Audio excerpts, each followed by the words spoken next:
Jelajahi cara baru mendapatkan informasi. Download Metro TV Extend sekarang.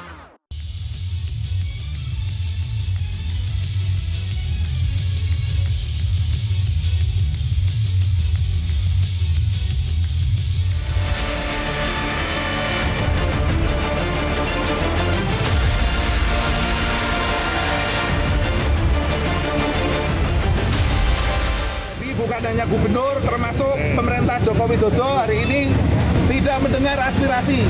Hari ini bukan hanya ribuan, tapi puluhan ribu buruh tumpah ruah ke Jakarta.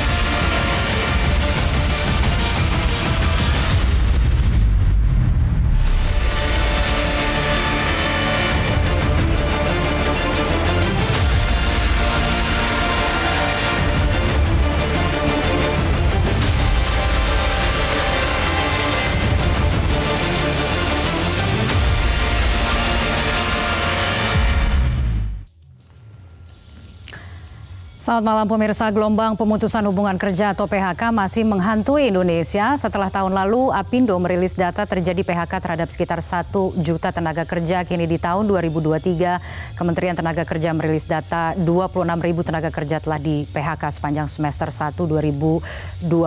Gelombang PHK ini semakin melemahkan daya beli masyarakat, sementara itu lapangan kerja baru semakin langka. Fakta ini seperti bertolak belakang dengan narasi pertumbuhan ekonomi Indonesia yang tinggi pasca pandemi. Apa strategi pemerintah dan pengusaha menahan gelombang PHK dan akan seperti apa RAPBN 2024 menjawab persoalan pelik ini. Sebelum kita mulai diskusi, ada beberapa infografis, tepatnya 2 infografis yang penting yang mungkin akan kita perlihatkan terlebih dahulu terkait dengan topik kita pada malam hari ini.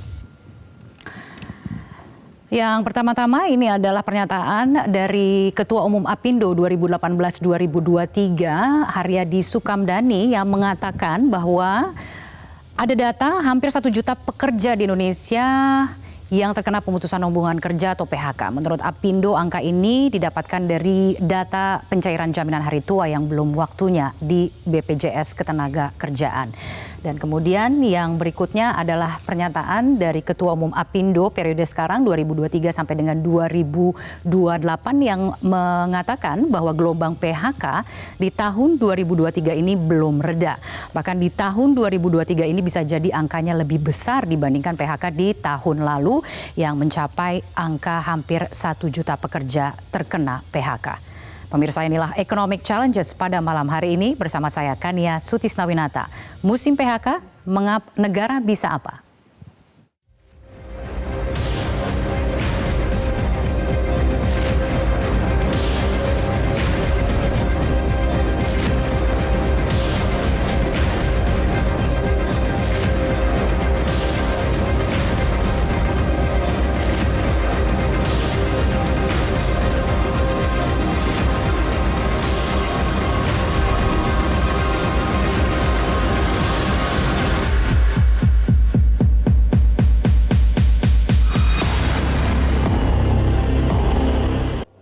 Dan pemirsa, untuk mengupas topik yang cukup kontroversial ini telah hadir di studio Metro TV pada malam hari ini. Terlebih dahulu saya akan sapa Bapak Anwar Sanusi, Sekjen Kemenaker. Selamat malam Pak Anwar. Selamat malam Pak. Terima kasih telah meluangkan waktu. Kemudian juga hadir Sinta Wijaya Kamdhani, Ketua Apindo. Selamat malam.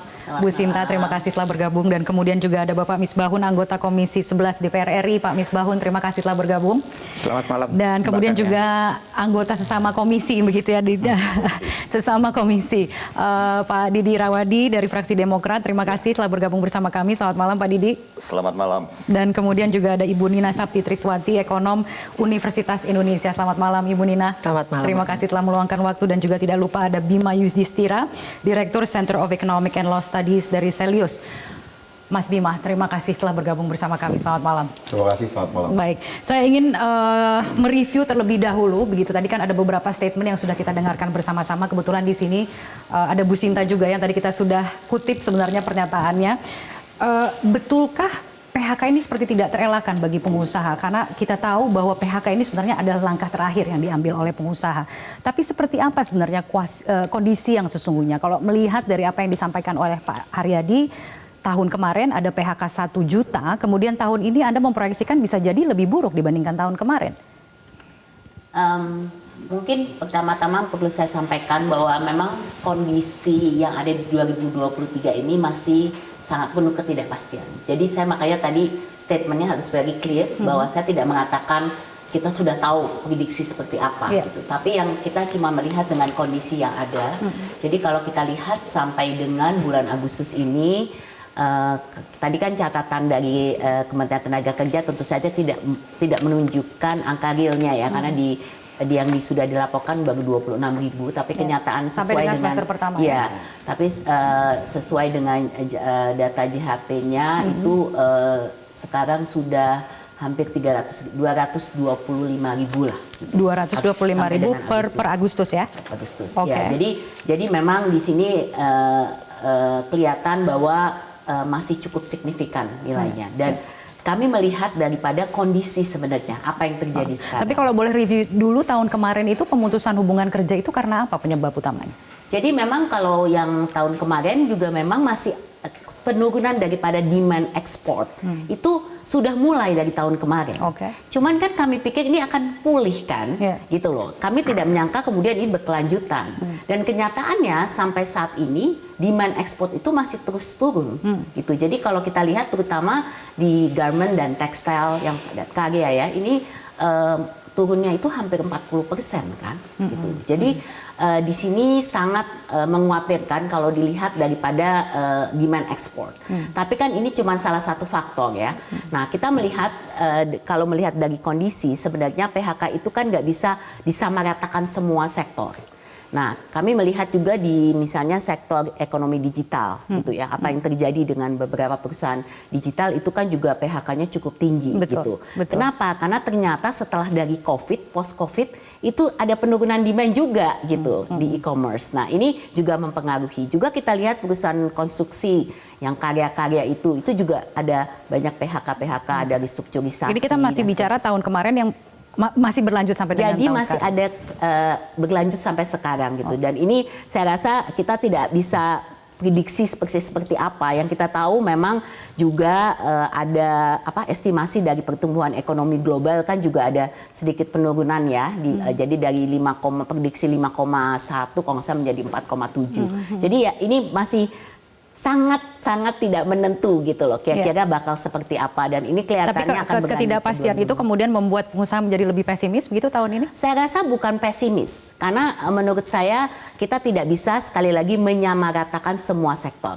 Kalau optimisme itu tetap masih ada, tapi kita memang harus berhati-hati karena was-was kan dengan kondisi global yang seperti ini yang kelihatannya tidak akan selesai, kita harus bisa mengantisipasi gitu. Sempat disebut-sebut juga ada faktor UMP yang terus meningkat. Apakah itu salah satu yang menjadi faktor yang mempengaruhi pengusaha untuk mengambil langkah terakhir itu, melakukan pemutusan hubungan kerja? Ya, kebetulan kami juga sudah banyak berkonsultasi dan berdiskusi dengan pemerintah dari Kemenaker. Di sini ada Pak Anwar. Nanti saya akan beri kesempatan Pak Anwar untuk menanggapi. Tapi begini, kemarin itu pada waktu memang kan ada, kita sebenarnya berdasarkan undang-undang. Karena mumpung ada Pak Anwar juga di sini. Gitu ya.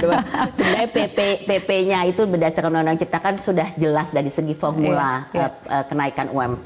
Cuman pada waktu itu kemudian ada direvisi ya itu kita nggak usah kembali lagi kepada perdebatan kenapa direvisi dan lain-lain. Tapi pada akhirnya kami menyampaikan bahwa memang di beberapa sektor padat karya ini sangat terimbas ya dengan adanya kenaikan UMP ini juga dan oleh karenanya sudah ada respon dari Kemenaker dan kami sangat menyambut baik bahwa memang kemudian ada dibuat satu kebijakan khusus lah gitu loh untuk insentif ya. Jadi untuk pembayaran daripada kenaikan upah itu. Jadi pembayaran 25%. Saya ingin ke Pak Anwar kalau begitu untuk memberikan sedikit penjelasan mengenai insentif begitu yang mungkin diberikan kepada pengusaha. Ini artinya pengusaha bisa bernapas lega juga, tenaga kerja juga tidak ter-PHK. Tapi mengapa angkanya itu sedikit berbeda ya Pak? Kalau kita lihat kan data di Kemenaker itu 26.000 sampai dengan semester pertama ya. Tapi sementara klaim JHT itu bisa sampai dengan ratusan ribu Pak. Oke, gini, jadi memang terkait dengan data yang ada di Kementerian Ketenagakerjaan, ini kan data yang kita kumpulkan dari laporan-laporan yang dikirimkan dari dinas-dinas ketenagakerjaan yang ada di provinsi. Dan mereka ini melaporkan ketika kondisi PHK itu sudah fix, sudah inkrah. Karena ketika seseorang ter-PHK, ini kan masih ada ruang untuk melakukan semacam katakanlah pembelaan. Jadi ada yang di situ adalah Pengadilan Hubungan Industrial yang akhirnya menetapkan bahwa dia ini memang akhirnya ter-PHK. Nah, jadi begini, artinya data... Tapi angka 1 juta yang kemudian disampaikan oleh Apindo yang juga dianalisa dari klaim JHT itu apakah memang merefleksikan angka yang sesungguhnya? Kan begini, artinya ketika bicara data yang sesungguhnya, ya kita coba untuk melakukan satu sumber yang lain, dan itu adalah dari klaim JHT. Karena memang JHT itu kan dulu Permenakernya itu kan awalnya kan memang hanya untuk mereka yang istilahnya adalah pada saat hari tua kan, selesai pensiun. Mereka memasuki usia pensiun. Tapi kan ada relaksasi ya, Permenaker bahwa seseorang yang ter-PHK itu bisa mencairkan klaim terhadap JHT. Dan itulah menjadi sumber informasi yang akhirnya tadi kita mendapatkan hampir data yang sama. Ada sekitar 919.000 orang yang ter-PHK dan itu mencairkan dari klaim JHT-nya. Dan inilah menurut saya menjadi salah satu sumber informasi yang memang kita jadikan rujukan seberapa besar jumlah dari orang yang ter-PHK. Oke. Gitu. Untuk data tahun ini berarti klaim JHT yang tadi sempat disebut oleh Bu Sinta itu merefleksikan angka yang sesungguhnya PHK yang terjadi tahun ini? Kurang lebih seperti itu, tapi kan kita tadi saya katakan bahwa proses untuk ter-PHK itu sebetulnya kan ada satu proses yang harus dilalui. Artinya kalau seseorang ter-PHK sebagaimana terkait dengan aturan bahwa dia memiliki semacam di situ hak untuk melakukan klarifikasi untuk pembelaan agar tentunya mereka istilahnya katakanlah ya tidak terkena PHK dan sebagainya. Dan ini yang data yang kami terima dari Dinas Ketenagakerjaan. Dan sebetulnya Dinas Ketenagakerjaan sendiri pun ini kan mendapatkan data dari laporan-laporan dari perusahaan. Sehingga tentunya kami sangat berharap di masa-masa yang akan datang dan kita sebetulnya ada semacam kewajiban dari perusahaan untuk selalu melakukan pelaporan terkait dengan kondisi ketenagakerjaan dengan WLKP ya. Namun demikian ya ini Bu Sinta ya, ini kadangkala juga tidak mudah untuk kita minta data sesungguhnya. Sehingga sebetulnya kalau kita... Makanya didudukkan bersampingan nih, jadi bisa saling komunikasi di sini ya. Selalu bersama-sama ya. Baik, saya boleh beralih dulu ke Pak Didi dan juga nanti ke Pak Misbahun. Pak Didi, bagaimana catatan Anda soal gelombang PHK? Ini musim PHK ini kan sebenarnya konotasi yang negatif ya Pak ya? Saya tertarik sama judul ini dulu ya, saya. Musim PHK, pemerintah bisa apa? Ini saya kira persoalan ya. Hampir 10 tahun pemerintahan Jokowi ya. Jadi ini kan memang benar ada perlambatan pertumbuhan ekonomi dunia. Tetapi pemerintah tidak mengantisipasi, kita harus adil ya. Jadi kelangsungan hidup dunia usaha dan juga para pekerja yang di sana. Jadi persiapan penyelamatan ekonomi dalam situasi sekarang dan juga mitigasi persoalan ini nggak diantisipasi dengan baik. Jadi pemerintah hemat saya tidak fokus di dalam penanganan ini. Jadi kemarin sudah ada pengalaman pandemi 2 tahun lebih. Tanda-tanda terjadinya perlambatan pertumbuhan ekonomi dunia harusnya sudah diantisipasi kemungkinan. Tapi pertumbuhan ekonomi Indonesia di angka kertasnya bagus. Ya, ini kan katanya karena pengaruh beberapa kali dari Kementerian Keuangan dan lain-lain menyatakan pengaruh dunia. Oke lah, kalau ada pengaruh ini berarti kan bagaimana fokus untuk penyelamatan ekonomi ini, kelangsungan dunia usaha dan juga para pekerja harus dilakukan. Tapi yang terjadi sekarang yang kita lihat, pemerintah itu lebih fokus pada proyek mercusuar, misalnya IKN, kereta cepat, dan banyak yang lain-lain. Justru persoalan di hadapan mata ini adalah persoalan PHK ini ya, antara lain gelombang PHK yang terjadi hari-hari ini di penghujung pemerintahan Pak Jokowi ini. Yang akhirnya justru harusnya ada jauh-jauh hari harusnya bisa diantisipasi persoalan ini oleh para ekonom dan ahli-ahli yang ada di sekitar Pak Jokowi. Dan kebetulan di sini juga ada ahli-ahlinya. Saya ingin menanyakan angka 1 juta kalau memang itu bisa dikatakan data yang valid, apakah itu wajar atau tidak terjadi di tengah pertumbuhan ekonomi paling tidak ya kita lihat domestiknya dulu kan dibilang bagus begitu ya, di atas bahkan yang tertinggi di dunia, rata-rata di angka 5%. Tapi kita harus jeda terlebih dahulu, saya akan minta pendapat Ibu Dina dan juga Mas Bima yang hadir bersama kami. Tetaplah bersama kami di Economic Challenges.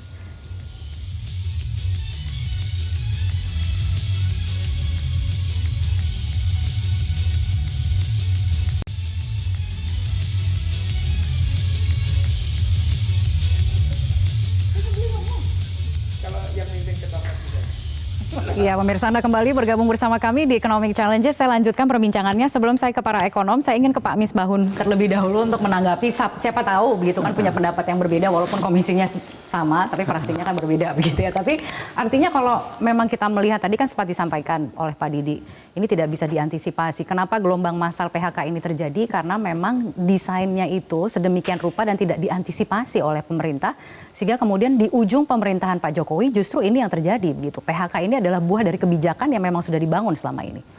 Kalau Mbak Kania dan Mas Didi bicara, Pak Didi bukan Pak saya. Didi bicara soal desain ekonomi. Desainer ekonominya zaman Pak Jokowi dengan zaman Pak SBY sama desainernya. Perlu kita sampaikan mengenai antisipasi. Tidak pernah ada yang bisa memastikan situasi ketidakpastian itu diantisipasi seperti apa. Karena datang dari 2 hal, geopolitik dan ancaman iklim. Yang namanya ketidakpastian itu pasti tidak bisa diantisipasi. Selalu tanya Bu Nina Sabti, Bu Sinta, selaku yang menguasai industri, antisipasi itu selalu dilakukan dengan apa? Kalau PHK itu kan ujung. Tugasnya pemerintah adalah mendesain ekonomi bagaimana pertumbuhan itu menciptakan lapangan pertumbuhannya berkualitas. Kalau pertumbuhan ekonominya berkualitas, itu datangnya dari mana? Datang dari investasi. Kalau investasi, tercipta lapangan pekerjaan. Nah, sementara desain pertumbuhan ekonomi kita sampai saat itu berasal dari mana? Konsumsi rumah tangga. Konsumsi rumah tangga inilah yang mengerek pertumbuhan ekonomi kita. Itu artinya apa? Lah, kebutuhan konsumsi rumah tangga inilah yang kemudian menggerakkan ekonomi. 53% sampai 56% pertumbuhan ekonomi kita datang dari itu. Konsumsi. Jadi kemudian sisanya 7%, 6% sampai 8% itu datang dari konsumsi pemerintah, belanja negara. Sisanya antara 26 sampai 30% pembentukan modal tetap bruto. Itu dari mana? Investasi swasta. Sisanya lagi datang dari mana? Eksim, ekspor impor, surplus atau negatif. Nah, ini yang harus kita lihat kan. Ini struktur pertumbuhan ekonomi kita. Nah, kalau mau berkualitas, maka yang dibuka adalah pemerintah melalui polisi apa? Investasi. Investasi. Tapi lalu kemudian bagaimana menjelaskan gelombang PHK yang terjadi dari tahun kemarin?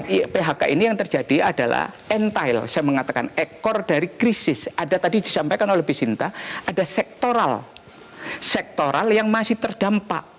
Terdampaknya apa? Terdampak dari demand ekspor. Luar negeri, Indonesia sebagai salah satu produsen yang mensuplai global, itu ada yang namanya marketnya masih terkena dampak inflasi di sana. Mereka, Amerika masih mengalami keadaan yang struktural, inflasi mereka masih tinggi, tingkat bunga mereka masih tinggi. Eropa juga menghadapi yang sama. Makanya harus diciptakan apa? Market baru. Cina menghadapi situasi perang dagang yang belum selesai.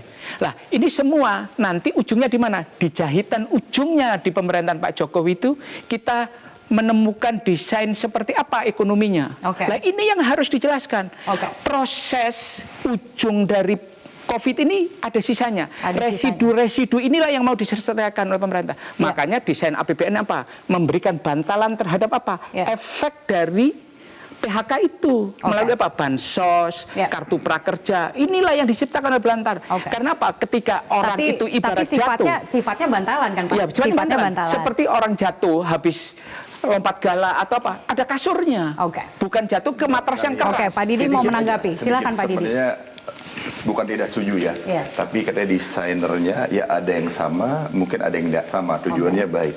Tetapi ujungnya adalah keberpihakannya kemana. Saya yakin ini kurang keberpihakan pada rakyat di pemerintahan sekarang. Oke, kurang keberpihakan seperti itu Pak Misbahun. Bansos paling besar itu di dalam pemerintahan Pak Jokowi. Ingat, bansos paling besar. Dalam situasi pandemi, krisis yang paling dalam. Dalam sejarah pemerintahannya Pak SBY itu cuma mengalami krisis 2008. Itu pun krisisnya di Amerika. Situasi beda. Krisisnya di Kan Amerika. ada pandemi 2 tahun. Dan kita jangan lupa juga banyak bansos salah sasaran. Data BPS ya. Misalnya Papua hampir 90% lebih salah sasaran. Kalau tepat sasaran sih oke. Secara nasional ternyata di bawah 40%. Ini kan masalah.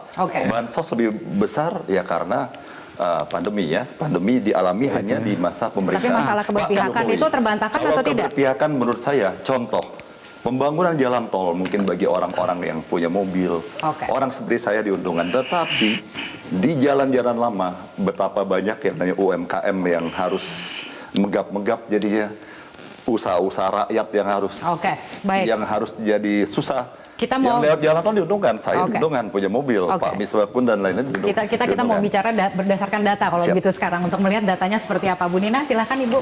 Bagaimana Ibu melihat persoalan PHK yang terjadi di ujung tahun ini? Paling tidak menjelang ujung tahun ini yang sebenarnya sudah terjadi sampai dari tahun kemarin. Ya, penyebab pertamanya tentu struktur ekonomi kita itu tidak balance gitu ya. Jadi kalau kita lihat yang di PHK itu siapa gitu, itu adalah sektor-sektor formal khususnya yang sebetulnya harusnya menjadi penopang kan begitu. Jadi contohnya apa? Kalau kita lihat ada di katakanlah sekarang yang diangkat digital gitu ya. Itu sektor itu besar-besaran PHK startup gitu ya.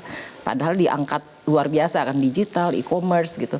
Kenapa ekspektasinya tidak tercapai bahwa pertumbuhan ekonomi itu harusnya tinggi, ternyata tidak. Jadi mereka menurun karena ada geopolitik benar, tapi lalu kan mengubah strategi, artinya penghematan paling mudah itu adalah mem-PHK gitu ya.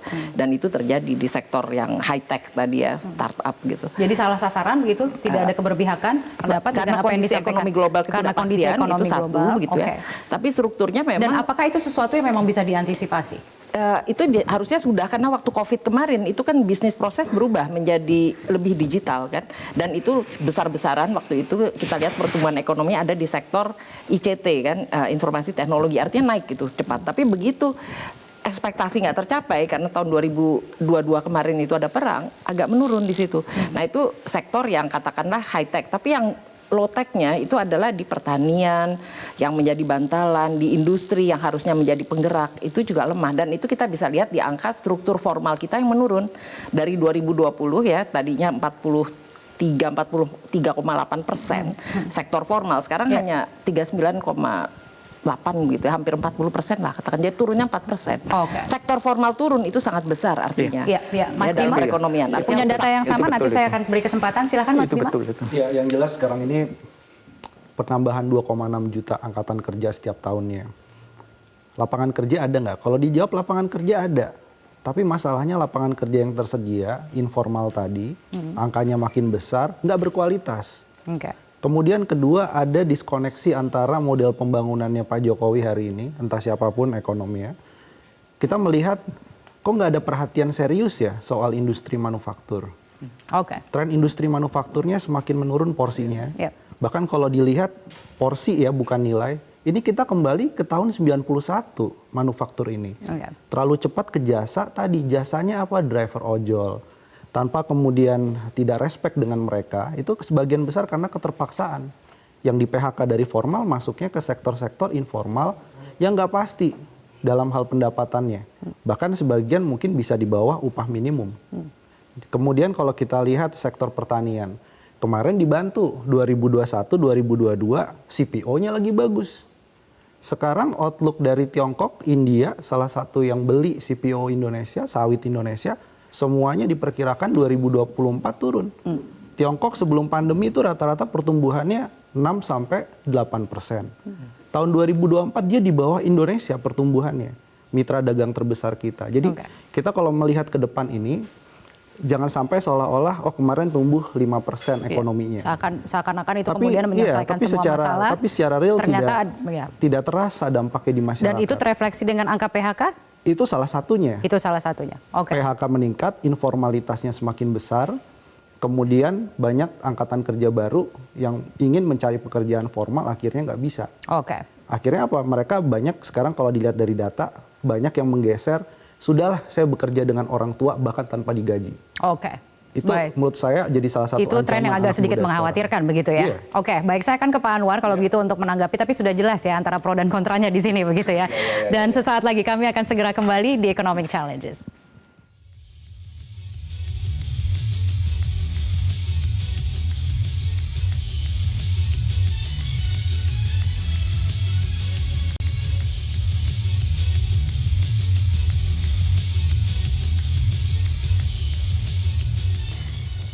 Selamat malam pemirsa, Anda kembali bergabung bersama kami di Economic Challenges. Tema kita pada malam hari ini masih sama, yaitu mengenai PHK, musim PHK, lalu negara atau pemerintah bisa apa. Kita akan sekarang minta tanggapan dari wakil pemerintah yang sudah hadir, Pak Anwar, untuk menanggapi apa yang sudah disampaikan oleh para ekonom.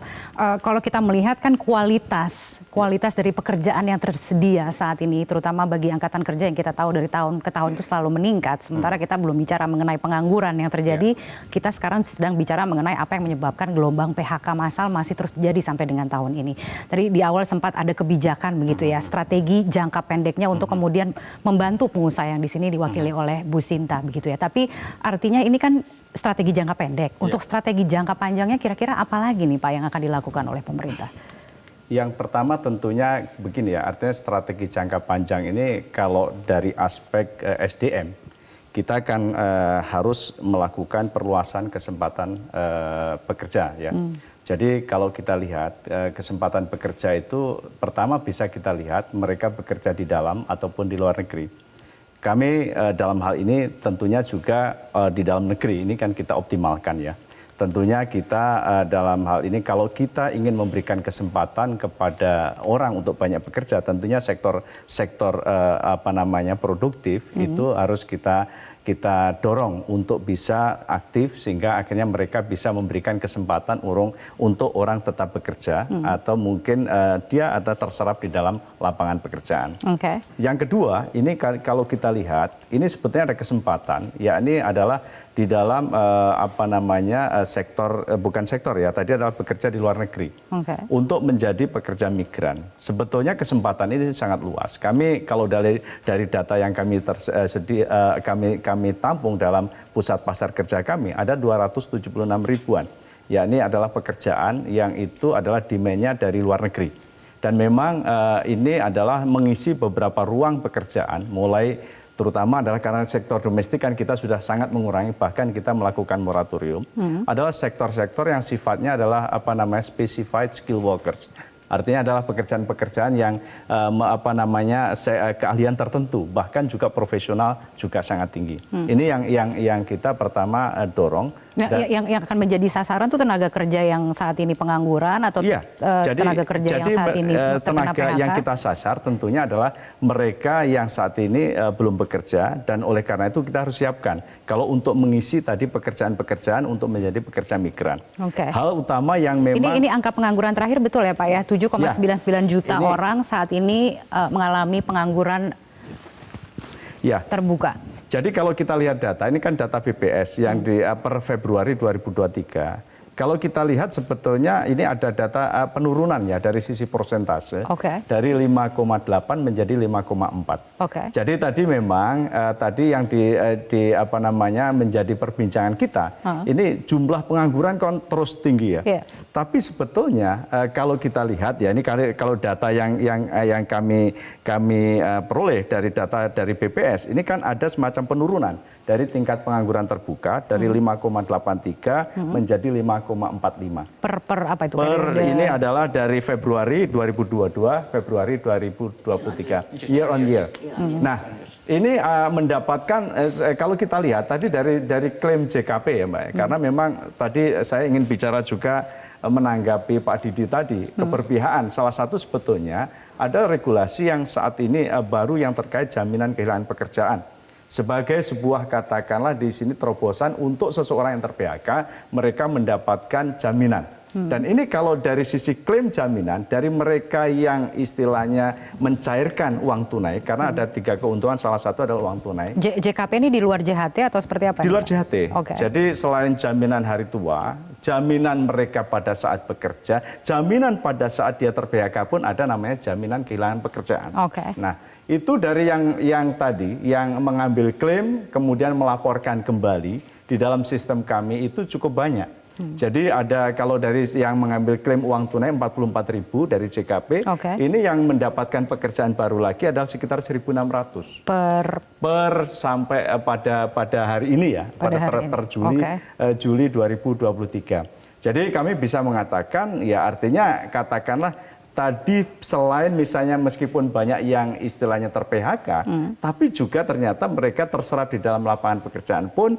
juga cukup signifikan. Sektor-sektornya silakan Bu Sinta. Saya ini mau menanggapi dulu karena kita bicara banyak soal PHK, tapi menurut saya concern yang saat ini paling menguatkan kami adalah penciptaan lapangan pekerjaan.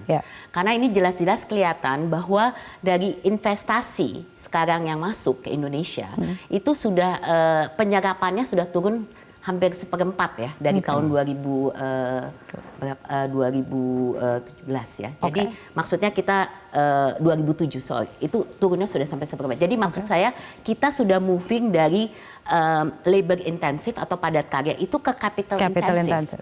Dan itu pengaruhnya pasti ke lapangan pekerjaan. Jadi kita di sini bicara PHK, tapi sebenarnya penyerapan tenaga kerja ini menjadi satu isu yang sangat mengkhawatirkan.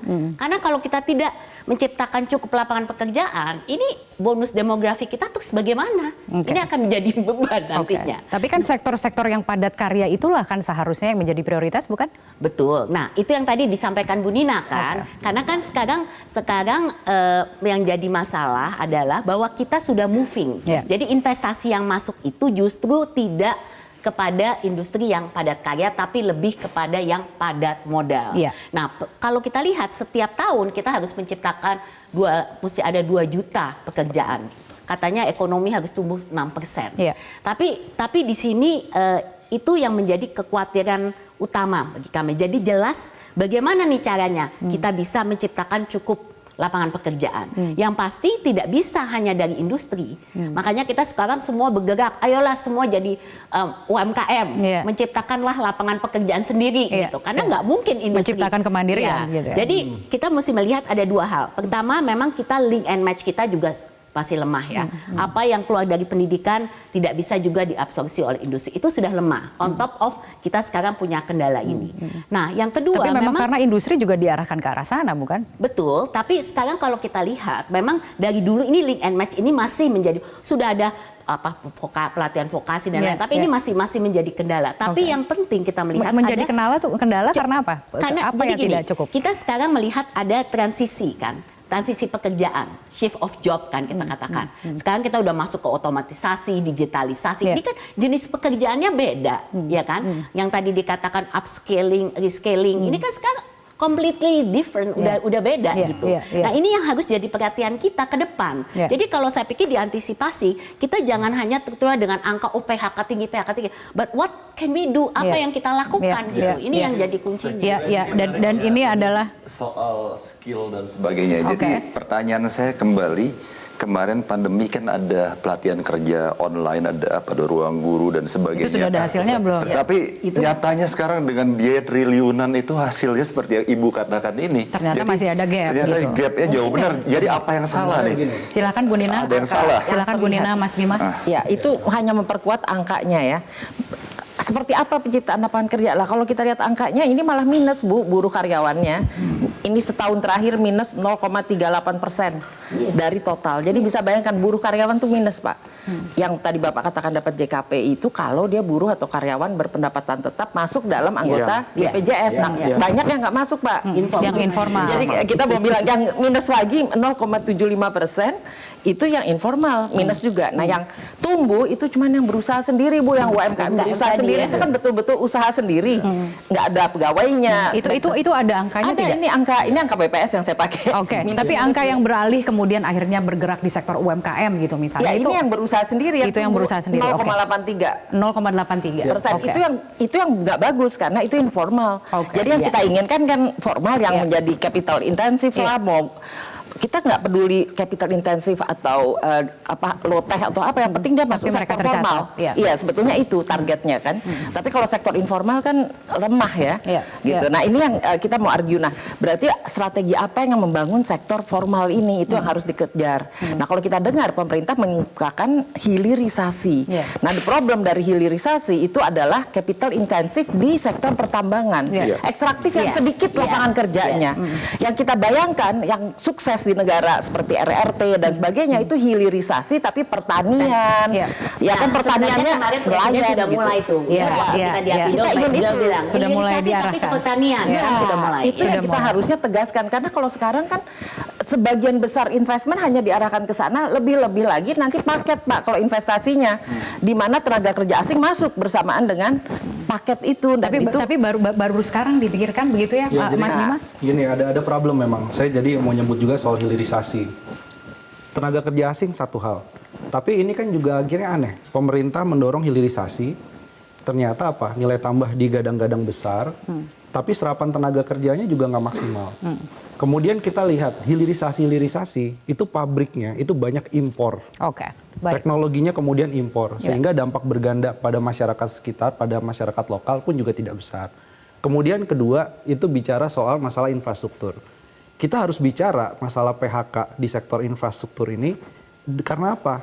Beresin dulu vendor-vendor BUMN karya yang kemudian tidak dibayar. Baru kemudian ke depan kita bicara infrastruktur. Kenapa impor besi bajanya masih tinggi? Kenapa kemudian tidak menggunakan TKDN yang lebih besar? Jadi jangan hanya cepat-cepat, tapi juga konten lokal dan dampak bergandanya itu juga harus dipikirkan. Yang akan menjadi bom waktu begitu ya ke depannya. Ini semuanya bicara hilirisasi, bicara infrastruktur, itu program utama pemerintah. Tapi kenapa tidak matching dengan data serapan tenaga kerja? Kenapa tidak matching dengan serapan tenaga kerja?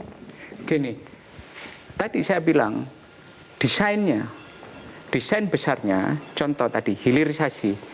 Kita tidak melengkapi semuanya itu dengan program aksi tindak, misalnya kalau kita hilirisasi, serapan tenaga kerjanya kemana? Menurut saya gini ya. Tapi kan Anda di DPR kan, artinya kan juga bisa mengawasi dan memberikan masukan. Kita mengawasi itu, pasti. Kita mengawasi itu. Contoh hilirisasi.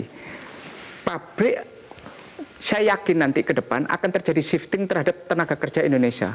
Tidak mungkin akan menggunakan tenaga kerja asing terus. Karena apa?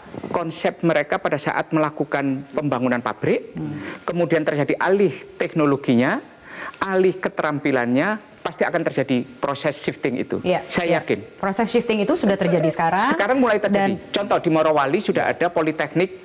Jadi inisiatif kebijakannya apa nih Pak? Artinya ke depan? Jadi betul. Jadi gini, artinya kita tadi bicara masalah investasi kan, kita istilahnya ya jangan sampai betul-betul mengatakan adalah kita sangat paranoid banget lah ya. Artinya tetap karena memang di dalam investasi. Tapi sementara waktu harus dipersiapkan tenaga kerja jelas, lokalnya. karena memang di dalam istilahnya gini, persyaratan yang harus kita dilakukan oleh sebuah investasi terutama yang tadi asing adalah melakukan transfer of knowledge, transfer of teknologi. Sehingga betul-betul nanti artinya di situ orang Indonesia akan melakukan tadi adalah handover ya, take over ya, take over dari yang namanya tadi tenaga kerja asing itu. Nah, contoh sederhana. Tapi transfer of technology ini terjadi atau tidak? Contoh, kasih contoh. Tahun 70-an ketika Jepang pertama kali investasi di Indonesia, hampir semua dia membangun pabrik, perakitan mobil dan sebagainya. Dari siapa? Orang Jepang datang ke sini. Dan itu menimbulkan masalah yang sama. Tapi sekarang siapa yang bekerja di tempat perakitan mobil? Orang Indonesia semua. Ya tapi gini, gimana mau transfer knowledge, upskilling tenaga kerja lokal dari tenaga kerja asing? Kebijakan berbahasa Indonesianya kan berubah juga. Itu satu hal penting ya, agak kecil tapi penting begitu ya Pak Didi. Artinya ini kayaknya saya kemudian lawyer di bidang IPR, intellectual property ya. Tidak semudah itu. Patent-patent dari negara-negara besar itu susah, mereka 20 tahun dilindungi. lalu yang kecil-kecil aja dikasih. Tapi bukankah itu bagian dari kontrak ketika investasi itu datang? Transfer of technology. Harus kuat dalam bernego ya, harus bernegosiasi. Pengalaman RRT, pengalaman Republik Rakyat Tiongkok nih ya, China, itu dia buat special economic zone. Tapi apa yang dilakukan dengan transfer of technology itu nggak mudah, yaitu mereka bekerja dulu di perusahaan itu, lalu mereka keluar buat perusahaan dia sendiri. Jadi ada proses yang dia harus punya kekuatan untuk learning proses, lalu dia buat usaha sendiri. Nah di Indonesia itu belum sampai. Jadi kalau kita lihat, kita lihat terjadi, tapi boleh ditahan dulu. Saya justru tertarik dengan apa yang disampaikan oleh Bima soal BUMN karya. BUMN karya ini ketika nanti proyek infrastruktur ini kesinambungannya terhenti, bagaimana dengan mereka? Itu yang malah serius kalau menurut saya. Itu yang harus. Nah, ini harus didesain ulang. Harus didesain ulang. RAPBN 2024 akan segera disampaikan dalam waktu dekat ini. Kita melihat apakah desain ulang itu akan terefleksi begitu. Tapi kita harus jeda terlebih dahulu. Akan kita lanjutkan perbincangan ini saat lagi. Tetaplah bersama kami di Economic Challenges.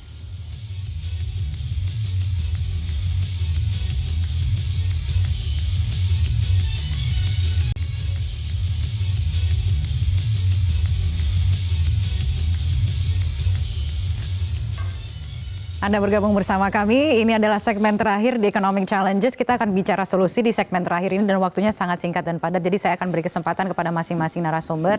Pak Didi terlebih dahulu, RAPBN 2024 ini akan segera disampaikan. Apa yang Anda harapkan dari pidato Presiden yang nanti akan disampaikan? Saya kira keberpihakan terhadap UMKM yang utama. 90% penopang ekonomi Indonesia adalah dari sektor UMKM.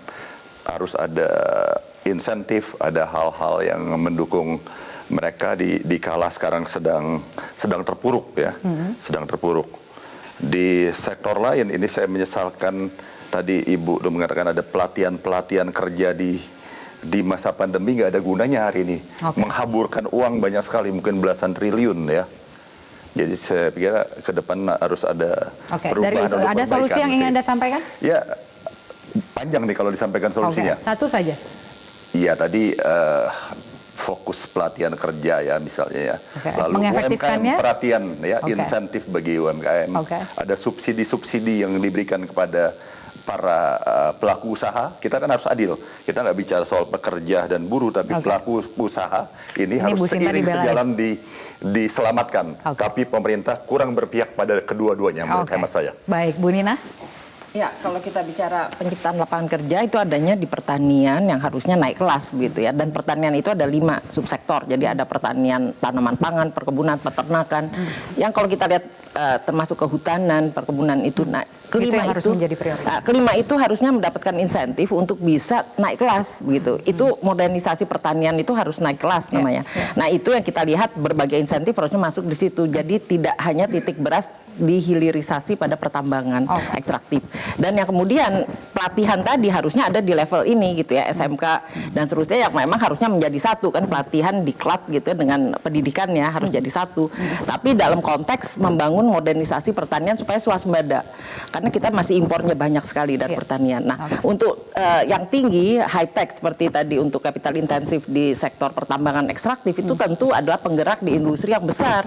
Jadi harus imbang. Kalau sekarang kan nggak imbang nih kayaknya. Tapi sumbangannya cukup besar terhadap pertumbuhan ekonomi. Iya betul, dia PDB-nya besar tapi lapangan kerjanya kecil kalau ekstraktif. Maka timpang. Maka kita lihat sekarang Gini koefisien melebar. Kenapa? Karena timpang pembangunan yang ekstraktif besar, yang sebelah sini kurang cepat. Gitu. Saatnya diseimbangkan kembali. Ya harusnya diseimbangkan. Baik, Mas Bima. Ya, kita ingin dengar sebenarnya dari Pak Presiden pada waktu pidato bilang kita harus berani keluar dari jebakan sumber daya alam. Karena ini akan kembali lagi kepada tahun 2015. Pada waktu bonanza komoditasnya turun dan menciptakan banyak pengangguran, terutama di basis pertambangan dan perkebunan. Ini harus dicari jalan keluarnya bagaimana 2024. Kemudian bicara dong soal transisi energi itu akan membuat banyak sekali lapangan kerja baru. Sehingga ada hope yang ditawarkan. Dan berikutnya lagi adalah tolong hentikan dulu proyek-proyek infrastruktur yang kemudian tidak ada dampak langsung kepada lapangan kerja, terutama untuk golongan misalnya SMA ke atas, atau bahkan UMKM nggak dapat manfaat signifikan dari mega proyek. Alihkan semua itu kepada industrialisasi. Tapi infrastruktur ini bukannya meningkatkan daya saing Indonesia di mata internasional? Justru indeks logistik yang terbaru turun 17 peringkat. Oke, logistik baik. kita. Oke, baik, kita tunggu solusinya seperti apa. Pak Misbahun, apa solusi yang ingin Anda tawarkan? Desain besar ekonomi kita harus ditata ulang. Oke. Pertama, bahwa Satu ekonomi tahun terakhir ini masih bisa dilakukan sampai dengan 2024? Bisa. Oke. Bahwa Indonesia ini adalah resource based ekonomi. Negara yang mengandalkan pertumbuhan ekonominya dari resource based ekonomi, pertanian, perkebunan, pertambangan dan sebagainya. Lah, sekarang apakah kita mengelola resource base itu menjadi resource semata atau kemudian kita mengelola menjadi sebuah industri dasar ini kemudian menjadi industri menengah yang di setiap level dan tingkatannya itu melakukan penyerapan tenaga kerja, kemudian memberikan nilai tambah, baik itu nilai tambah secara ekonomi, kalau itu pasar, kemudian kan kita orientasinya secara resource base adalah market based ekonomi. Nah, disitulah kemudian kita bicara tentang masing-masing segmen itu kita perkuat industri logam dasar, kimia dasarnya. Nah, kalau kita bicara itu, barulah kita bicara tentang sebuah keterkaitan link and match-nya. Menjaga iklim investasi, pertumbuhan ekonomi akan kita taruh di angka berapa, tax ratio kita taruh di angka berapa. Lah, disitulah kita baru bicara tentang apa? Bagaimana mengelola ekonomi yang benar. Mungkin kita agak sedikit lupa, kita agak mundur nih karena ada pandemi juga begitu. Sudah sepenuhnya pulih dan apa harapannya dari pemerintah? Saya rasa mungkin yang karena ini kita tidak mau panjang lebar, saya kasih satu solusi yang saat ini sedang kita lakukan dan kalau ini kan bisa panjang lebar ya. Tapi ini saya rasa kalau kita bicara tentang UMKM, ini harus menjadi perhatian kita itu adalah bagaimana link and match ini terjadi di UMKM juga. Kalau saya lihat kita sekarang makanya ada program yang Apindo sedang kedepankan yaitu program UMKM Merdeka di mana itu Pentahelix ya. Jadi antara universitas, akademi di sini mereka masuk ke dalam kurikulum. Ternyata pelajar-pelajar itu juga mahasiswa itu juga mau magang tidak hanya di industri besar tapi juga di UMKM. Dan ini adalah menjadi satu inisiatif baru di mana UMKM juga terbantu dengan banyaknya mahasiswa nanti yang membantu UMKM, tapi UMKM juga belajar dari mendapatkan dukungan dari mahasiswa tersebut, tapi mahasiswa juga belajar menjadi UMKM, tapi juga pendampingan dari perusahaan-perusahaan besar. Jadi ini kita mencoba mencari model karena sudah capek pendampingan dengan diserat produknya gitu ya. Jadi model yang bisa langsung membawa UMKM ini juga nanti yang berkualitas tadi. Jadi harus ada nih solusinya karena kalau 97% kemudian dari bagaimana caranya gitu. Itulah cara kemudian pengusaha ikut berperan. Betul. Jadi ini Pentahelix ini saya rasa sangat penting. Baik, silakan Pak Anwar terakhir. Terakhir tentunya paling singkat berarti yang paling terakhir. Sangat singkat. Yang sebetulnya tadi saya sudah ingin menjelaskan 3 hal ya. Yang tadi perluasan kesempatan kerja, yang kedua adalah bagaimana kita mengoptimalkan pelatihan-pelatihan vokasi sebagai media untuk tadi meningkatkan kapasitas dari SDM kita. Dan sekarang yang kita dorong itu misalnya adalah apa yang akan berbeda Pak? Kalau yang sekarang adalah tailor-made training ya, misalnya pelatihan yang berdasarkan kondisi dari faktual. Tadi Bu Sapti mengatakan artinya modal misalnya pertanian. Kemudian adalah perikanan. Ini kan lapangan-lapangan sebetulnya menyediakan banyak sekali artinya ketenaga kerjaan ya. Cuman selama ini tertinggal karena terkelola secara tradisional. Kita ingin mendorong itu menjadi pertanian perikanan yang modern dan tentunya adalah pelatihan vokasi sesuai dengan kebutuhan. Ini adalah salah satu solusi. Satu solusi lagi adalah kita harus menguatkan ekosistem ketenaga kerjaan kita dengan kita bagaimana menghubungkan antara demand dengan supply ketenaga kerjaan ini tercapai transaksi informasi yang memang saling menguntungkan. Baik, kalau begitu terima kasih sekali lagi Bapak Ibu sekalian telah bergabung bersama kami di Economic Challenges. Dan pemirsa, demikianlah Economic Challenges untuk malam hari ini. Saya Kania Sutisnawinata. Sampai jumpa.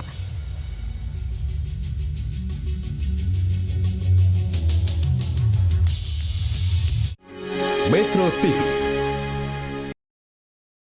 Cara mudah mendapatkan informasi dengan satu sentuhan jari. Download Metro TV Extend.